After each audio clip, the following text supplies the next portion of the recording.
कन्याकुमारी से शुरू होकर जम्मू कश्मीर तक पहुंचने वाली राहुल गांधी की भारत जोड़ो यात्रा कल मध्य प्रदेश में प्रवेश करने जा रही है। 23 नवंबर को मध्य प्रदेश के बुरहानपुर जिले में राहुल गांधी अपनी भारत जोड़ो यात्रा लेकर पहुंच रहे हैं।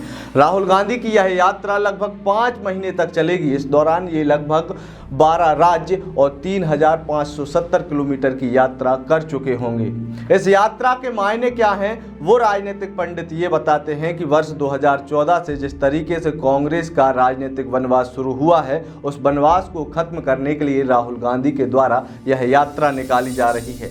लेकिन आपको क्या लगता है, इस यात्रा से क्या किसी तरीके का राजनीतिक वनवास खत्म हो सकता है? तो क्या राहुल गांधी की इस यात्रा से कांग्रेस पार्टी चुनावों में जीत दर्ज कर पाएगी, लोगों के मन में अपनी जगह वापस से बना पाएगी?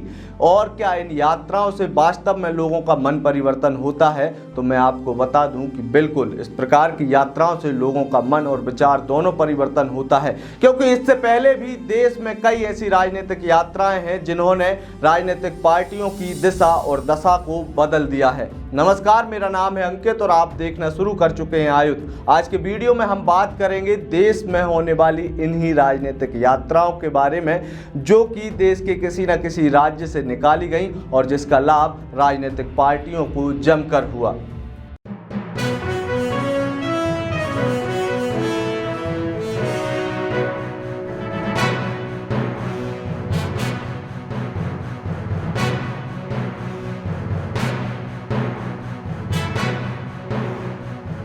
राहुल गांधी की इस भारत जोड़ो यात्रा के मुख्य कर्ता धर्ता दिग्विजय सिंह को माना जा रहा है। मध्य प्रदेश के पूर्व मुख्यमंत्री दिग्विजय सिंह। आखिर दिग्विजय सिंह ही इस यात्रा के कर्ता धर्ता क्यों बने हैं और उनके ऊपर कांग्रेस पार्टी ने इतनी बड़ी जिम्मेदारी क्यों दी है, उसके पीछे की भी कहानी मैं आपको बता देता हूं। क्योंकि दिग्विजय सिंह ही मध्य प्रदेश के वो नेता हैं जिन्होंने मध्य प्रदेश के अंदर नर्मदा परिक्रमा यात्रा निकाली थी। लगभग 192 दिन तक चली इस यात्रा ने मध्य प्रदेश की 110 विधानसभाओं को टच किया था। जी हां, 230 विधानसभाओं में से 130 विधानसभाओं से निकलकर ये यात्रा मध्य प्रदेश सहित देश के कई राज्यों में पहुंची थी और नर्मदा की परिक्रमा करने के बाद जो परिणाम सामने आए थे वो भी आप सभी को पता होंगे।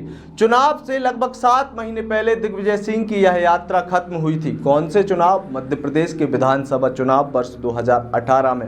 उसके बाद क्या परिणाम हुआ था वो भी आपको पूरे तरीके से याद होगा कि किस तरीके से राजनीतिक वनवास खत्म करके मध्य प्रदेश के मुखिया शिवराज सिंह चौहान को पटकनी देकर मध्य प्रदेश में एक बार फिर कमलनाथ की सरकार बनी थी। जी हां, कांग्रेस ने भारतीय जनता पार्टी के गढ़ कहे जाने वाले मध्य प्रदेश को एक बार फिर से फतेह कर लिया था। उसके पीछे का कारण राजनीतिक पंडित दिग्विजय सिंह के द्वारा की गई इसी नर्मदा परिक्रमा यात्रा को बताते हैं। जिस तरीके से जिन क्षेत्रों से मां नर्मदा गुजरी थी, उन क्षेत्रों में कांग्रेस पार्टी को अमूलचूल सीटें मिली थी, अमूलचूल जीत मिली थी, जिसके बाद लोगों ने कहा था कि वास्तव में दिग्विजय सिंह राजनीति के चाणक्य इसलिए कहे जाते हैं। और शायद यही कारण है कि दिग्विजय सिंह को राहुल गांधी की और कांग्रेस के इस ब्रांड इवेंट की जिम्मेदारी सौंपी गई है। दिग्विजय सिंह को इसीलिए इतनी बड़ी जिम्मेदारी सौंपकर क्योंकि उन्हीं को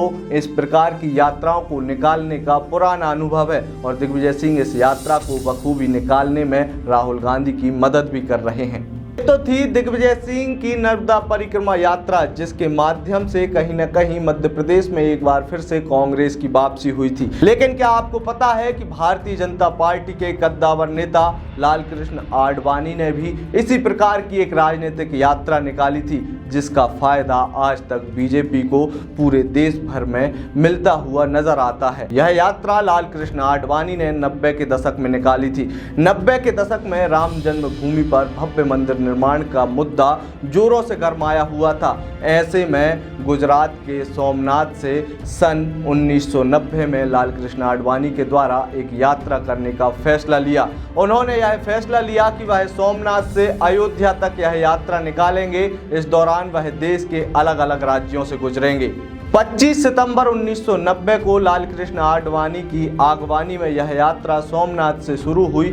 जैसे जैसे ये यात्रा बढ़ती जा रही थी वैसे वैसे लोगों का हुजूम लालकृष्ण आडवाणी की इस यात्रा के साथ जुड़ता जा रहा था। जिस राज्य में लालकृष्ण आडवाणी की यह यात्रा पहुंचती उस राज्य में भारतीय जनता पार्टी के नेताओं के साथ साथ आम जनता भी लालकृष्ण आडवाणी की इस यात्रा का स्वागत करने के लिए उतर आते थे।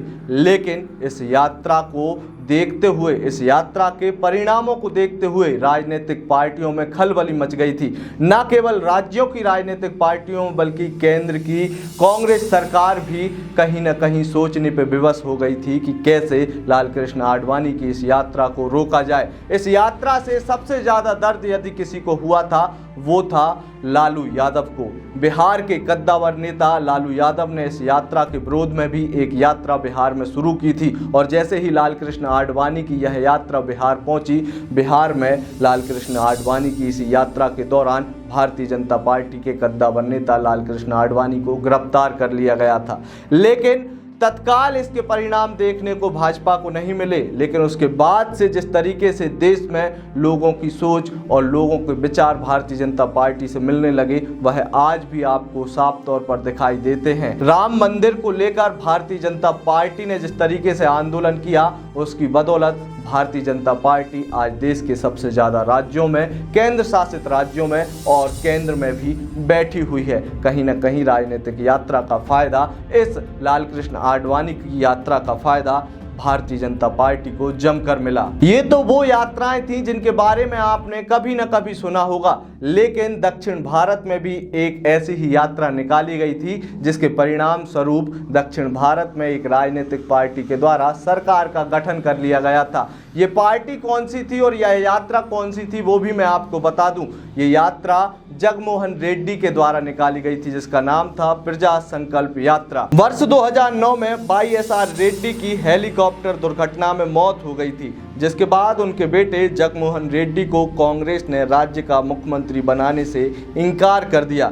इसके बाद जगमोहन रेड्डी ने 2011 में YSR कांग्रेस पार्टी का गठन किया। जगमोहन लगातार आंध्र प्रदेश में अपने लिए मौके तलाशते रहे और अंत में उन्हें वो मौका मिल गया। जगमोहन रेड्डी ने वर्ष 2017 में पिता की तरह ही प्रजा संकल्प यात्रा निकाली जिसने उन्हें राज्य का मुख्यमंत्री बना दिया। जगमोहन रेड्डी ने 6 नवंबर 2017 को कडप्पा जिले से पदयात्रा शुरू की थी जो कि 430 दिनों तक चली। इस यात्रा ने 430 दिनों में राज्य के 13 जिलों 125 विधानसभा सीटों को कवर किया था। वहीं 3648 किलोमीटर की दूरी तय करते हुए श्रीकाकुलम पहुंची। इस प्रजा संकल्प यात्रा के खत्म होने के बाद वर्ष 2019 में विभाजित आंध्र प्रदेश में विधानसभा के चुनाव हुए। YSR कांग्रेस ने 175 में से 152 सीटों पर प्रचंड जीत दर्ज की। तो ये थी देश की ऐसी 3 यात्राएं जिन यात्राओं के निकलने के बाद यात्राओं के परिश्रम का फल उन राजनीतिक पार्टी के नेताओं को हुआ, और फल कैसे हुआ वो भी सत्ता प्राप्त करके। तो क्या राहुल गांधी की भारत जोड़ो यात्रा से भी कांग्रेस पार्टी जो कि पूरे देश में अभी कहीं ना कहीं हाशिए पर है, तो क्या कांग्रेस पार्टी में एक बार फिर से जान फूकेगी और कांग्रेस पार्टी क्या आगामी लोकसभा चुनावों में और जिन राज्यों में विधानसभा चुनाव होने हैं उन राज्यों में जीत दर्ज कर पाएगी? ये तो भविष्य के गर्त में छुपा है, लेकिन कहीं ना कहीं जिस तरीके से जिन राज्यों से कांग्रेस की भारत जोड़ो यात्रा निकल रही है उन राज्यों के नेताओं का आत्मविश्वास ऊपर नजर आ रहा है। तो क्या राहुल गांधी की इस यात्रा का फायदा आगामी चुनावों में कांग्रेस को होगा? ये तो भविष्य बताएगा। आपको यदि आज की यह वीडियो पसंद आई हो तो इसे अपने दोस्तों और रिश्तेदारों के साथ जरूर साझा कीजिए। आप आयुध को सब्सक्राइब कर लीजिए और अपने दोस्तों को भी सब्सक्राइब कराना ना भूलें। आप हमें फेसबुक, ट्विटर और इंस्टाग्राम पर भी फॉलो कर सकते हैं। आपका बहुत बहुत धन्यवाद।